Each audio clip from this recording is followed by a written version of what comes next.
안녕하세요. 코드더미입니다. 자, 이번 시간에는 원 넓이를 구하는 방법에 대해서 소개를 해드리겠습니다. 먼저 원 넓이와 원 둘레를 구하는 공식부터 적어드릴게요. 자, 저희는 반지름 값을 입력을 먼저 받아서 계산을 해줄 거예요. 지금까지는 정수형만 사용을 했습니다. 그런데 이번에는 이렇게 3.14라고 하는 소수점이 들어가 있는 실수형을 사용을 해볼 거예요. 그리고 반지름 곱하기 반지름 이렇게 동일한 수가 두 번 곱해지면 저희는 거듭 제곱을 사용할 수 있죠. 그래서 그 거듭 제곱을 사용하는 기호에 대해서도 알아볼 겁니다. 자, 먼저 인풋으로 반지름 값을 한번 받아볼게요. 자, 반지름을 입력해 주세요 라고 해서 반지름 값을 받을 겁니다. 자, 이렇게 질문을 출력하고 나서 저희는 한 칸 아래쪽으로 내려서 입력을 받을게요.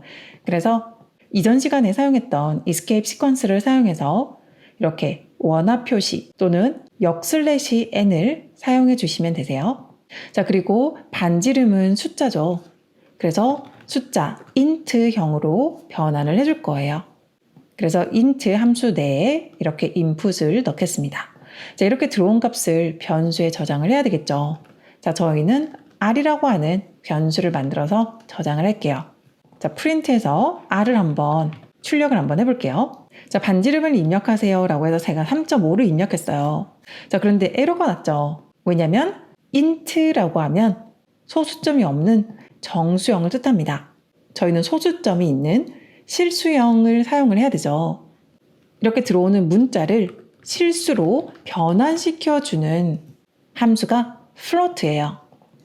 정수는 소수점이 없는 수, 실수는 소수점이 있는 수를 뜻합니다. 그래서 바로 저희가 입력받는 값을 이번에는 소수점이 있는 이 실수 형태로 입력을 받을 거예요. 그래서 float로 입력을 받을 겁니다. 자, 이제 이렇게 해서 다시 한 번 더 F5번 키를 눌러서 한번 출력을 해볼게요. 자, 그럼 반지름을 저희가 5.7이라고 한번 입력을 해볼게요. 그럼 이번에는 이렇게 입력받은 값을 그대로 출력을 해주죠. 자, 이렇게 입력을 받고 저희는 원의 넓이와 이 원의 둘레를 계산을 해서 아래쪽에 적어줄 거예요. 자, 이제 프린트로 해서 계산을 한번 해볼게요. 자, 우리 F 스트링을 사용해서 계산을 할 수 있죠. 원의 넓이는 원의 넓이 해서 땡땡이라고 해서 적어줄게요. 자, 이곳에 이제 수식을 계산하기 위해서 중괄호를 적어줄 겁니다. 지금 현재 값은 저희가 기존에 배웠던 방식대로 하게 되면 자, 이렇게 r 곱하기 r 곱하기 3.14로 계산을 해주면 되는 거죠. 자, 그리고 프린트 f스트링으로 원의 둘레도 한번 계산을 해볼게요. 자, 그러면 2 곱하기 r 곱하기 3.14 이렇게 해서 이제 원의 둘레 원의 넓이를 구해줄 수 있는데요. 자, 먼저 한번 실행을 해볼게요. 자, 반지름을 5.7이라고 한번 입력해 보겠습니다. 자, 그러면 원의 둘레와 원의 넓이가 이런 형식으로 표현이 되죠. 이제 여기에서 기존에 배웠던 단순한 계산식이 아닌 거듭 제곱을 사용하는 방법에 대해서 한번 배워볼게요. 곱셈은 별이 하나죠. 거듭 제곱은 별을 2번을 곱해주면 됩니다. 이렇게 별을 2번을 곱해주게 되면 거듭 제곱을 표현할 수 있는데요. 거듭 제곱을 나타내는 기호는 별이 2개예요. 자, 그래서 예시 몇 가지를 한번 들어볼게요. 만약에 10의 제곱을 나타내고 싶다면 에스터리스크를 2번 적어주시면 됩니다. 이렇게 해서 적어주시면 10의 제곱을 나타내고요. 자, 3의 7승을 표현하고 싶다면 3 그리고 에스터리스크 2번을 적고 7이라고 적어주시면 됩니다. 그리고 저희가 필요한 거는 r의 제곱이죠.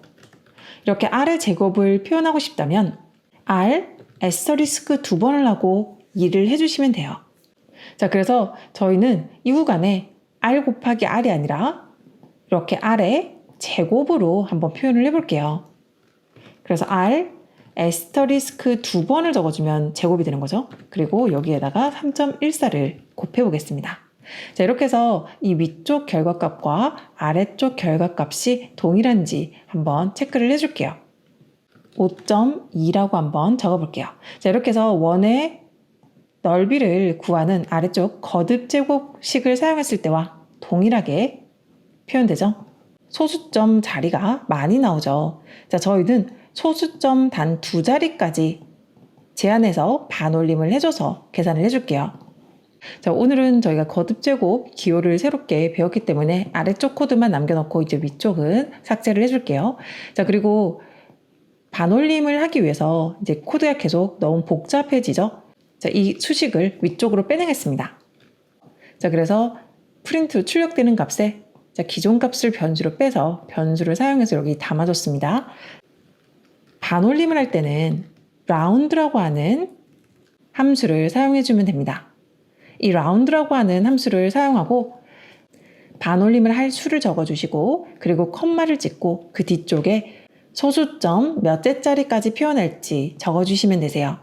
자, 아래쪽도 똑같이 한번 해볼게요. 자, 그래서 라운드로 반올림할 수를 적어주고 그리고 소수점 몇째 자리까지 표현할 건지 적어줄게요. 소수점 자릿수는 생략할 수 있어요. 이 생략을 하게 되면 소수점 첫 번째 자릿수에서 반올림이 됩니다. 이렇게 0이 생략된 것과 동일해요. 한번 출력해서 보여드릴게요. 자, 그래서 원의 넓이는 제가 라운드로 해서 소수점 2자리를 표현했고요. 그리고 원의 둘레 같은 경우에는 이 뒤에 소수점 몇째 자리라는 이 두 번째 매개 변수를 생략을 했습니다. 바로 라운드를 넣어서 출력을 한번 해볼게요. 자, 이렇게 해서 F5번 키를 눌러서 실행을 시키면 자, 반지름 이번엔 3.2로 한번 입력을 해볼게요. 자, 그러면 위쪽 라운드 저희가 소수점 두째 자리까지 표현을 하도록 2라고 입력을 한 구간은 이렇게 0.15라고 해서 소수점 2자리까지 표현됐어요. 그리고 뒤쪽 소수점 구간을 생략을 한 원의 둘레 같은 경우에는 20이라고 찍혔죠? 소수점 자리를 생략을 하게 되면 그 자리는 0으로 채워집니다. 0이 기본값이에요. 소수점 첫째 자리에서 이렇게 반올림이 돼서 표현이 됩니다. 자, 이렇게 해서 오늘은 거듭제곱 기호와 실수로 변환해주는 플로트 그리고 반올림하는 방법까지 알아봤는데요. 오늘 배운 방법을 활용해서 다양하게 삼각형의 넓이, 직육면체의 부피 같은 다양한 도형들의 넓이와 부피도 한번 구해보세요. 자, 그럼 저는 다음 시간에 다른 예제로 뵙겠습니다.